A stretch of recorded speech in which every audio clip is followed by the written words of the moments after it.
क्या हुआ? पीछे मत देखना, एक आदमी हमारा पीछा कर रहा है। मैं उसे पहले भी देख चुकी हूँ। कौन सा आदमी?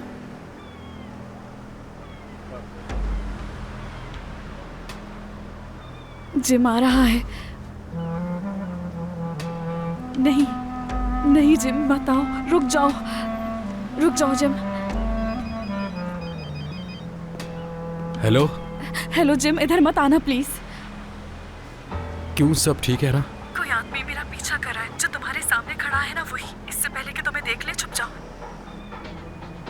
ठीक है, ठीक है, समझ गया, पुरसुकून रहो। मैं तुम्हें बाद में कॉल करूंगी, ठीक है? ठीक है।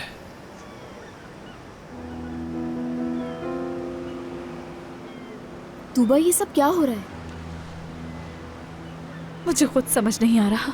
बाबा ने मेरे पीछे आदमी लगा दिया है। कोई अपनी बेटी के साथ भला ऐसा कैसे कर सकता है? उन्हें मुझ पर बिल्कुल यकीन नहीं। ये भी तो हो सकता है कि तुम्हें गलतफहमी हुई हो। क्या मेरे मामू ऐसा कर सकते हैं? मुझे नहीं पता फिलिस। बाबा पहले ही बहुत कुछ कर चुके हैं, ये भी कर सकते हैं। मैं जिम से भी नहीं मिल सकी।